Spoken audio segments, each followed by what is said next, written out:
Hello everyone, welcome back to education Bhaiya. आज के video में हम लोग पढ़ने वाले हैं फुटप्रिंट्स विदाउट फीट चैप्टर को। और ये कहानी एक साइंटिस्ट के बारे में है जिसका नाम था ग्रिफिन, और वो इस डिस्कवरी पे काम कर रहा था कि कैसे ह्यूमन बॉडी इनविजिबल हो सकता है। और एक दिन ये साइंटिस्ट जो होता है ग्रिफिन, ये एक ऐसा मेडिसिन का खोज कर लेता है जिससे ह्यूमन बॉडी इनविजिबल हो सकता है। लेकिन फिर ये साइंटिस्ट इन शक्तियों का अच्छे कामों में इस्तेमाल करता है या बुरे कामों में, ये हम स्टोरी में जानेंगे। वैसे तुम लोगों का नहीं पता, लेकिन मैं बिल्कुल भी अच्छा आदमी नहीं हूँ।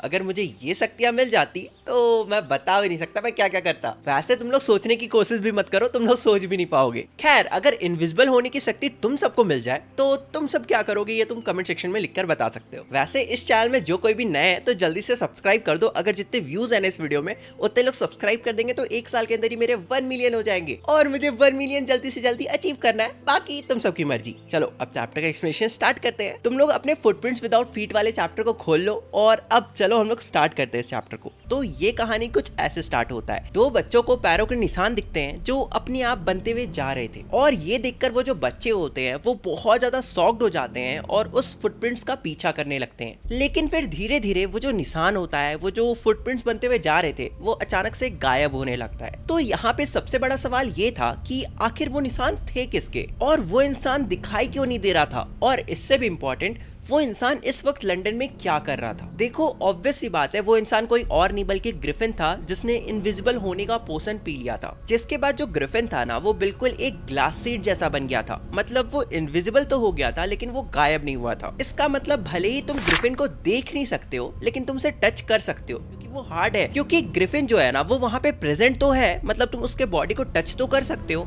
लेकिन तुम उसे देख नहीं सकते हो। और रही बात कि वो लंदन में क्या कर रहा था, तो बात कुछ ऐसा है ना कि ग्रिफिन का अपने लैंडलॉर्ड से बिल्कुल भी नहीं पड़ता था, और ग्रिफिन का जो लैंडलॉर्ड था ना, वो ग्रिफिन को बार बार भगाने की कोशिश भी क्या करता था। इसलिए जो ग्रिफिन होता है, वो सबसे पहले इनविजिबल होने का पोशन पीने के बाद अपने लैंडलॉर्ड के घर को ही जला देता है, मतलब उसके घर में ही आग लगा देता है। ये सबसे हमें ये पता चलता है कि जो ग्रिफिन था ना, वो बिल्कुल एक लॉलेस इंसान था, उसे कानून से कुछ भी फर्क नहीं पड़ता था। लेकिन यहाँ पे तुम लोग खुद सोचो, अगर जो ग्रिफिन है वो अपने लैंडलॉर्ड के घर में आग लगाएगा तो खुद उसका घर भी तो जल जाएगा, क्योंकि वो अपने लैंडलॉर्ड के घर में ही रहता था। ऑब्वियस सी बात है, रेंट में। तो इसका मतलब यहाँ पे जो ग्रिफिन था वो हो गया था होमलेस, अब उसका कोई घर नहीं था। अब देखो, जो ग्रिफिन था वो अपने लैंडलॉर्ड के घर में आग लगाता है, उसके बाद भागने लगता है। लेकिन अगर वो कपड़ों में भागता तो सभी लोग उसे देख लेते, क्योंकि जैसा कि मैंने तुम्हें पहले भी बताया, जो ग्रिफिन था, ग्रिफिन का बॉडी इनविजिबल था, उसके कपड़े तो इनविजिबल नहीं हो जाएंगे ना। अगर वो अपने बॉडी के ऊपर कपड़े डाला रहेगा तो उसका कपड़ा तो दिखेगा ही। तो इसलिए जो ग्रिफिन होता है वो वहां पे नंगा हो जाता है, मतलब अपने सारे कपड़े को खोल देता है। लेकिन देखो, मिड विंटर्स का टाइम था और वो जगह कोई और नहीं बल्कि लंदन था। और तुम्हें अगर नहीं पता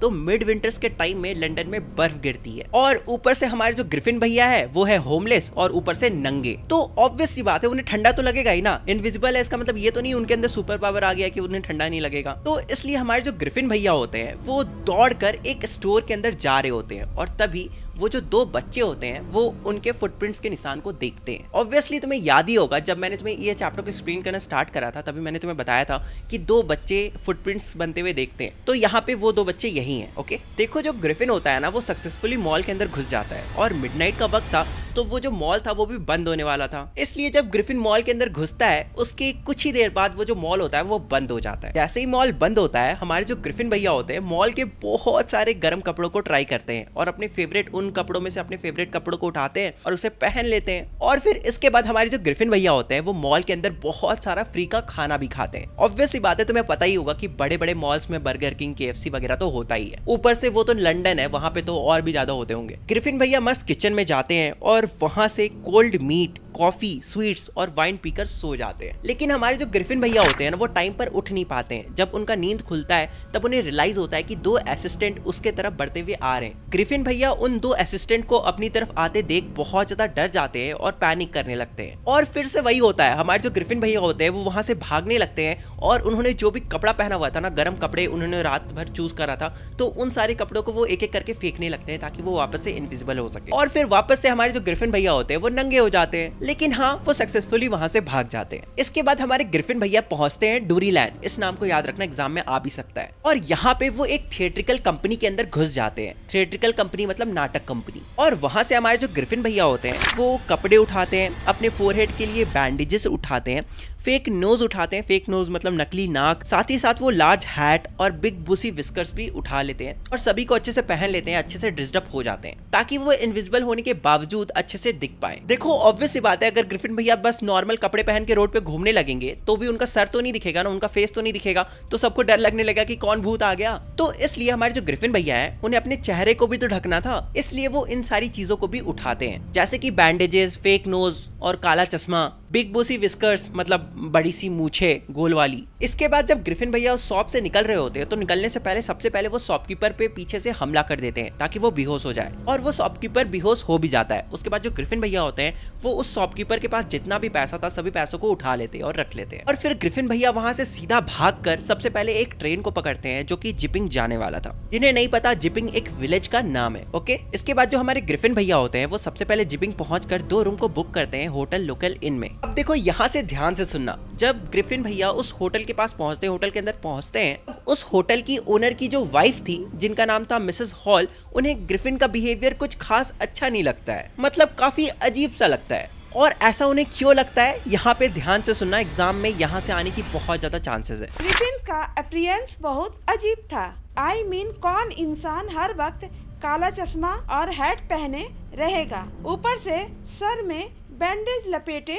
ग्रिफिन कभी भी मुझसे अच्छा से बात नहीं करता था, और जब मैं प्यार से ग्रिफिन को कभी अप्रोच करती थी तो वो बोलता था मैं यहाँ एक इम्पोर्टेंट काम से आया हूँ और मैं सॉलिट्यूड रहना चाहता हूँ, मतलब अकेले रहना चाहता हूँ। एक एक्सीडेंट के वजह से मेरा फेस ऐसा हो गया है। तीसरा, ग्रिफिन का हैबिट बहुत स्ट्रेंज था और बहुत जल्दी वो अपना टेम्पर खो देता था, मतलब गुस्सा हो जाता था। ग्रिफिन को मैं नहीं निकाल सकती थी क्योंकि उसने एडवांस में पैसा दे रखा था। लेकिन चोरी के पैसे तो खत्म होने ही थे, इसलिए ग्रिफिन के पास जो पैसे थे वो भी खत्म होने लगते हैं। इसके बाद जब मिसेस हॉल ग्रिफिन से पैसा मांगने आती है तो ग्रिफिन ऐसा प्रिटेंड करता है कि जल्दी ही उसका चेक आने वाला है और उसके बाद वो आगे की पैसे भी दे देगा। और फिर इसके बाद अगले दिन 2 बड़ी बड़ी इंसिडेंट होती है। इन दोनों इंसिडेंट को अच्छे से याद रखना। सबसे पहला क्या होता है, एक क्लर्जीमैन मतलब कि प्रीस्ट मतलब कि चर्च का जो पुजारी होता है वो अपनी वाइफ के साथ मस्त सो रहा होता है, लेकिन तभी उसे नीचे तिजोरी वाले कमरे से कुछ आवाज सुनाई देती है, जैसे कि उस कमरे में कोई चोर घुसा आया हो। तो वो जो क्लर्जीमैन होता है वो दौड़ के अपनी वाइफ के साथ उस रूम की तरफ भागकर जाता है और अपने हाथों में एक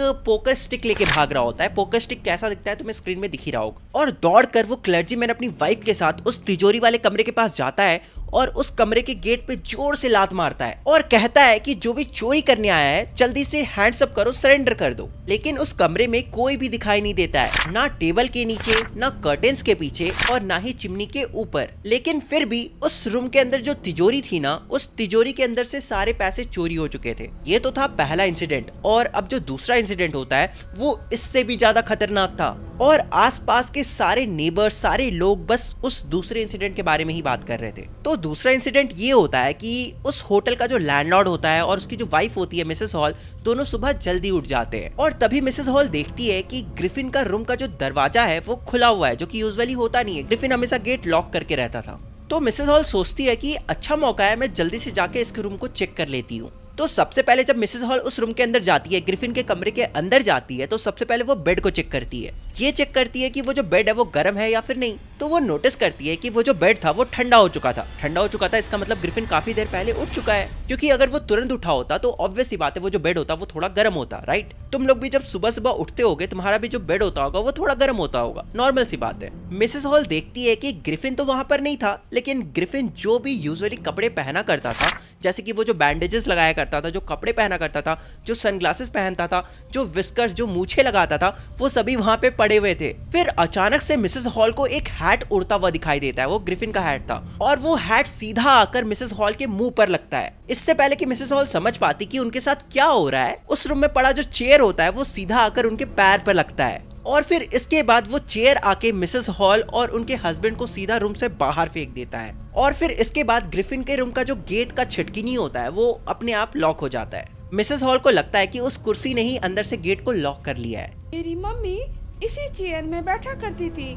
आज यही चेयर मुझे मारना चाहता है। मिसेस हॉल को तो ये भी लगने लगता है कि वो जो रूम है ना वो अब हॉन्टेड हो चुका है। उन्हें लगता है कि जो ग्रिफिन है ना वो कोई तांत्रिक वगैरह है और उसने उनके रूम में जादू टोना कर दिया है, जिसके कारण उनके रूम का जो फर्नीचर्स है उसके अंदर कुछ भूत घुसा है, कुछ हॉन्टेड चीजें घुसा है। इसके बाद जो आसपास के नेबर्स होते हैं वो अनुमान लगाने लगते हैं कि उस रूम के फर्नीचर्स में विचक्राफ्ट किया गया है, मतलब कि इविल या फिर डेमंस को बुलाया गया है, समन किया गया है, वो भी तंत्र विद्या के मदद से। और ये जो ग्रिफिन है ना ये कोई और नहीं बल्कि कोई अच्छा सा बड़ा वाला तांत्रिक है। और सबको ये भी शक होने लगता है कि हो ना हो इसके पीछे ग्रिफिन का हाथ तो जरूर है। और फिर इसके बाद ये जो शक होता है वो यकीन में बदल जाता है जब ग्रिफिन आके कैश देता है मिसेस हॉल को, क्योंकि ऑब्वियस सी बात है कुछ टाइम पहले ही ग्रिफिन ने बोला था कि उसके पास कैश वैस नहीं है, उसका चेक आने वाला है कुछ टाइम बाद। तो फिर अचानक से एक दिन के अंदर ही ग्रिफिन के पास कैश कहां से आ गया। इसलिए सभी का शक यकीन में बदल जाता है कि जो क्लर्जीमैन के घर में चोरी हुई थी कहीं ना कहीं उसके पीछे ग्रिफिन का हाथ तो जरूर है, मतलब ग्रिफिन ने ही चोरी की है। इसके बाद जो मिसेस हॉल होती है वो जल्दी से कांस्टेबल को कॉल करती है और वहां पे बुला लेती है। लेकिन इससे पहले कि कांस्टेबल वहां पे पहुंचता मिसेस हॉल तुरंत जाती है ग्रिफिन के कमरे के पास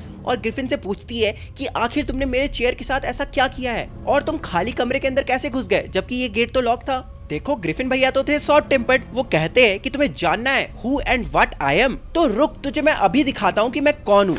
इसके बाद जो ग्रिफिन भैया होते हैं वो अपने विस्कर्स, बैंडेजेस, स्पेक्टिकल्स और जो नकली फेक नोज होता है उन सबको निकालने लगते हैं और निकाल कर फेंकने लगते हैं। और ये देखकर वहां पे खड़े जितने भी लोग थे सबकी फट के हाथ में आ जाती है, क्योंकि उन्हें रियलाइज होता है कि वो जिस इंसान को देख रहे हैं उसका तो सर ही नहीं है। मतलब तुम खुद बताओ, अगर तुम अपने सामने एक इंसान को देखोगे जो अपने सर से बैंडेजेस हटाता है और गायब हो जाता है तो तुम सब भी शॉक्ड हो जाओगे ना एक हेडलेस मैन को देखकर। तो इसलिए वहां के सभी लोग बहुत ही ज्यादा हॉरिफाइड हो जाते हैं। इसके बाद जो कांस्टेबल होता है जिसका नाम जाफर होता है वो वहां पर आता है, लेकिन वो भी हेडलेस मैन को देखकर बहुत ज्यादा शॉक्ड हो जाता है। लेकिन जो जाफर होता है वो तो वहां पे उसे अरेस्ट करने आया था और वो तो उसका ड्यूटी था, ऊपर से मैजिस्ट्रेट का ऑर्डर था कि उसे अरेस्ट करके तो लाना ही था, चाहे अब उस इंसान का सर हो या फिर नहीं हो इससे फर्क नहीं पड़ता। इसलिए जो जाफर होता है वो ग्रिफिन की तरफ बढ़ने लगता है। ये देखकर जो ग्रिफिन होता है वो अपने सारे कपड़े उतारने लगता है और पूरा का पूरा इनविजिबल होने लगता है। जाफर को अकेले एफर्ट करता देख वहां पे जो दूसरे लोग होते हैं वो भी जाफर की मदद करने लगते हैं ग्रिफिन को पकड़ने में। लेकिन जो ग्रिफिन होता है वो पूरा का पूरा इनविजिबल होके लोगों को मुक्का पे मुक्का मारने लगता है और लोगों को पता ही नहीं चल रहा था कि उन्हें मुक्का कहां से पड़ रहा है। और फिर भागते भागते जो ग्रिफिन होता है वो कांस्टेबल जाफर को एक जोड़ का पंच मारता है, जोड़ का मुक्का मारता है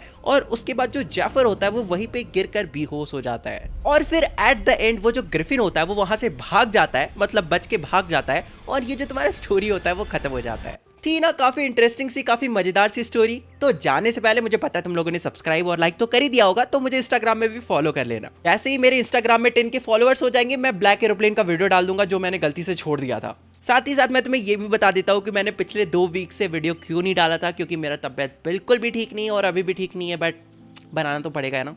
होप करो मैं 1-2 दिन में ठीक हो जाऊँ ताकि रेगुलर वीडियोस आ सके। अब तुम लोग से मिलते हैं अगले वीडियो में, तब तक के लिए बाय बाय।